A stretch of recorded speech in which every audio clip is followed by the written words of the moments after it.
Hi Jurgen, hope you're well. I am. How are you? Yeah, good, thanks. I just wanted to start with the team news, actually. I just wonder, is Curtis Jones ready to be part of the squad? And what's the latest update on Thiago, when you might expect to have him back? Curtis will train today with us completely. He trained already, was parts of training before we went to Atletico. So he should be in contention. Thiago, not. He was not in team training yet, will not be this week for sure. Is running meanwhile, so that's a good sign. I think it's this week and then the next week, and then we have international. Or it's 2 weeks, 2.5 weeks. So I'm not sure. Maybe it's before international or for sure after international break. That's what we expect, but we will see. Obviously, a big game in terms of the rivalry between the two clubs, and a big game that impacts the title race positions as well. But Paul Scholes said after watching United in midweek, Jurgen Klopp, watching that game, will be rubbing his hands together, obviously at the prospect of what Liverpool could possibly do given United's performance in midweek. So just how accurate was that assessment by Paul Scholes? I was together with me when I watched the games. There was not 1 second when I was rubbing my hands. I can't say that. There was no reason for it. If you watch the game, then you obviously could see that Atlanta cost United in the first half some problems. But even in that half, I think United had 3 clear-cut chances in one situation of the goalie. So with all the things, so in the second half was a pure power presentation of United. They went for it, and with the quality they have, they can cause then any team problems, especially when you stop playing football. But opposite Atlanta did a little bit. So no, I wasn't rubbing my hands, and I've not. I prepared the team for a tough game against a really good opponent. So I don't prepare them now like for 3-4 days for Man United and Battle of Britain and all these kind of things that we are long enough together that we all know the importance of this game. We prepare them for a football team, and that's a really good football team they have, and that's it. And it's an away game as well for us, so it's a home game for them. So that's what we do.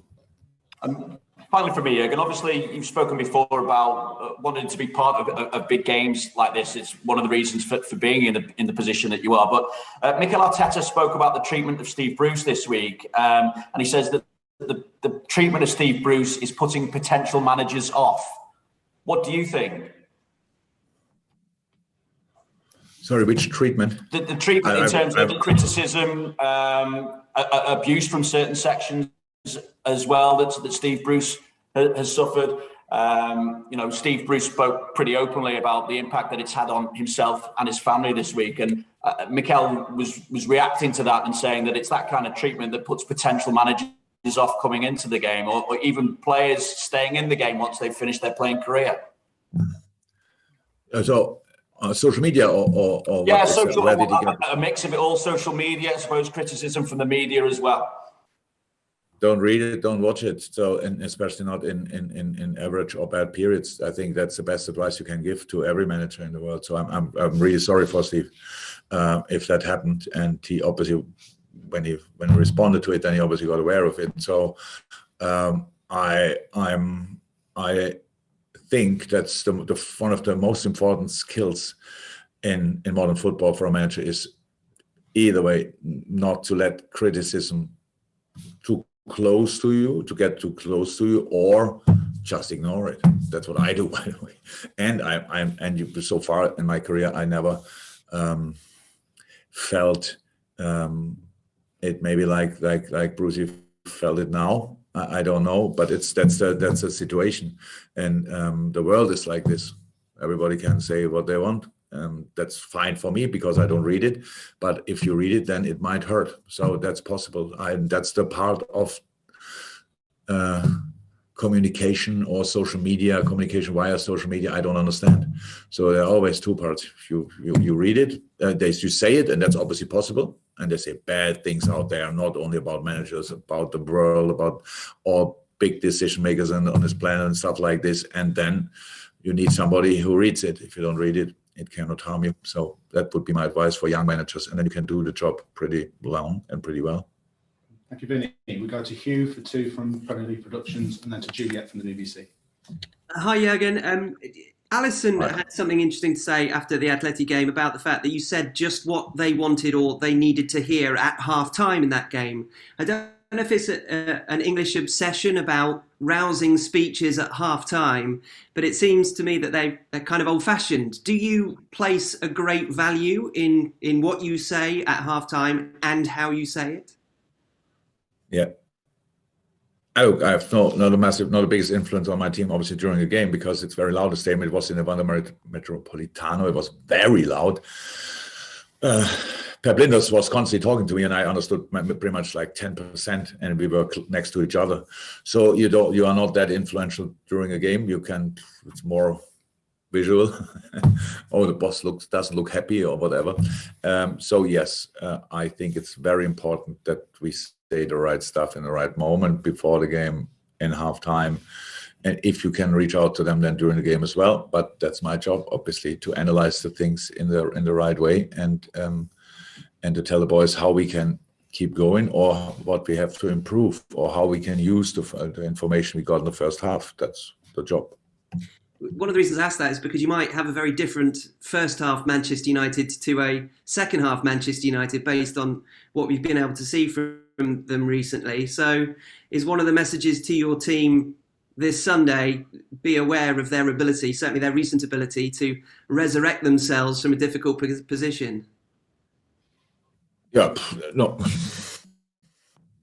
Didn't think yet about what I would tell the boys, actually. But come on, we all know how the world in football is. And they won all that game. But this is United-Liverpool is a massive game, obviously, we know that. I think Man United is not overly happy with the results they got so far, but we all know that they are able to do incredible stuff. So that's how it is. We saw it already. We try to focus mainly on ourselves. But of course, if you ask me about half-time talk now, and then the game is over after the final whistle, not after that, the whistle after 45, 46 minutes. So we know that, but I might mention that, but it depends on the result, obviously. Brilliant. Okay, we go across the room now. We go to Juliet, then to James from TalkSport, then to James from BBC Merseyside. Jules first. Jurgen, just picking up on what Hugh was saying, the fact that United do seem to dig deep when things are looking dire, sort of digging out those results. We saw in midweek, you called it a dirty 3 points, the ugly wins, they're the most important. Will the intensity of midweek, be in the mind of both managers and sort of have a sway in the performance that maybe we'll see on Sunday with, perhaps, team selection and energy levels because of the shift that both teams had to put in midweek? Oh, we play Tuesday and we play on Sunday. We don't have to think about that. No, I don't think United Wednesday, Sunday has to think about that. Wednesday, Saturday could have been our problem at Atletico. We had a lot of problems. Obviously, one is the opponent, but it was a massive problem. We saw that they had the weekend off before. So they played with 10 men, but of course they had a completely different energy than we could have in that game. And so we fought through that. That's how it is. But we came through it. That's good. And now we recovered for the last 2 days. And now today we start preparing the game properly. And that's exactly how it should be. No consideration because of the intensity of the last game, for us at least. Okay, we go to James from TalkSport for one. Jurgen, 2 of the best in the world in action this weekend with Mo Salah and Cristiano Ronaldo. They're both brilliant goal scorers, but how do they compare as players?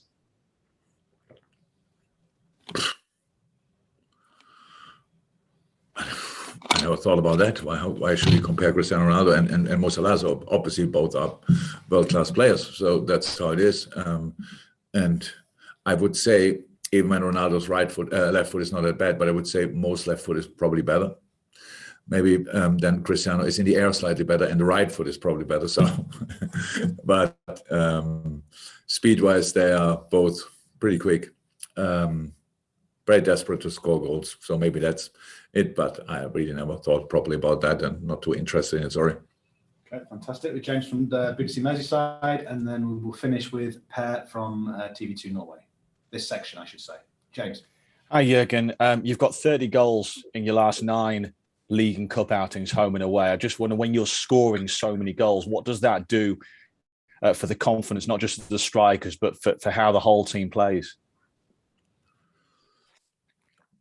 It helps, obviously, but it's not now that we in a situation where we just rely on our goal scoring skills and think we score anyway, so we can concede 2 because we always score 3. No, it's had nothing to do with it. It's more a coincidence that we scored that often. It's just we created chances and scored, but in a row, it's quite strange that we did that. I know that. But we don't rely on it, and I love winning football games with 1-0 as well. So that's completely fine. For that, we need to keep a clean sheet, which would be a good idea for the United game anyway. But yes, scoring goals is good for confidence, but relying on that is already the first step in a completely wrong direction. So I think this gets mentioned now quite frequently in the last few weeks, obviously, that we scored a lot of goals. We never felt it, we never thought about it, and that's how we thought we continue dealing with it, because nobody knows how often you score in the next game. Hopefully you do, and hopefully you don't concede. That gives you a good chance to win. Terrific. Okay, Per for the final question, and I've got 2 hands up for the dailies. I can probably take one more, and then that'll be the next section. But Per, to finish this open section of the press conference off. Hi again, hope you're well. Maybe you answered this before, but I wanted to ask you anyways. Earlier this season, Ole suggested that the comment you made about Man United's penalties after the Southampton game last season has influenced the referees and made it more difficult for them to get penalties. What's your take on that? Nothing really to say about it. I think when Ole said it, in between what I said and when Ole said what he said, they had 5 penalties, we had 2. No, still, even, and we all know, come on, that the refs are not. We can't influence refs by things like that. But having the amount of penalties that United had before that was quite exceptional. They are good. They go in the box. They have these kind of situations, but we have them as well, and got not even the similar amount of penalties. It's just facts. Who cares? It's done, and yeah, nothing else to say about it. Thank you, Per. We'll call that. Okay, now we go to